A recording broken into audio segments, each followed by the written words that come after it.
আপনি দেখেন যে আমরা কোভিডের পর থেকে এবং এই পরবর্তীতে যে সময়গুলো গেছে সেখানে আমার এমপ্লয়মেন্ট যে জেনারেশনের জন্য আমার প্রথমে দরকার ইনভেস্টমেন্ট, এবং ইনভেস্টমেন্টের সবচেয়ে বড় ইনফ্রাস্ট্রাকচার যেটা দরকার আমাদের জ্বালানি নিরাপত্তা, সেটি যেখানে ভঙ্গুর অবস্থায় আছে।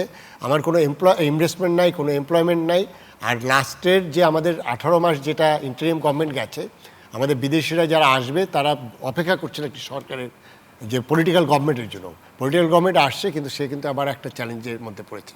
যদি দেশে জ্বালানি নিরাপত্তা না পাওয়া যায় তাহলে কোনো ইনভেস্টমেন্ট হবে না, ইনভেস্টমেন্ট না হলে এমপ্লয়মেন্ট জেনারেট হবে না, এবং সেখানে যেটা আছে আমার ইনকাম বাড়ার কোনো সুযোগ নেই। সেই জায়গাটায় আছে যে আমাকে যে কম্প্রোমাইজ করতে করতে কতটুকু আপনি কম্প্রোমাইজ করবেন, আপনি কত ক্যালোরি কম্প্রোমাইজ করবেন, আপনি আপনার কিছুটা করতে করতে করতে করতে আপনি কত সরু হয়ে যাবেন, এবং সেই একটা সরু জাতি যার মেধা বিকশিত হবে না, তার সেভাবে বাচ্চারা নিউট্রিশন পাবে না, একটা পঙ্গু জাতি আমরা সামনের দিকে দেখতে পাচ্ছি। সেই জায়গাটায় যেটা দরকার আমার মনে হয় সরকারের এখনই সবাইকে নিয়ে, এখানে কোনো সেক্টরকে বাদ দেওয়ার দরকার নাই, কোনো গ্রুপকে বাদ দেওয়ার দরকার নেই, সবাইকে নিয়ে আলোচনায় বসা দরকার।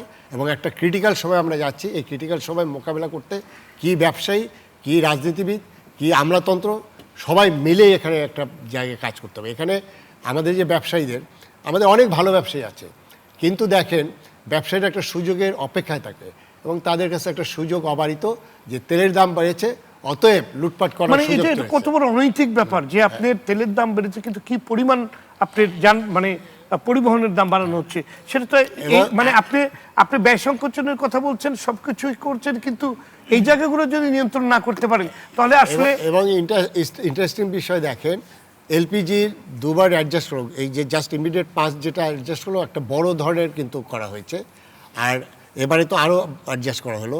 তো এখন আপনি কি সেই দামে সিলিন্ডার পাচ্ছেন? তার থেকেও কিন্তু 200-300 টাকা বেশি দামে দিচ্ছে।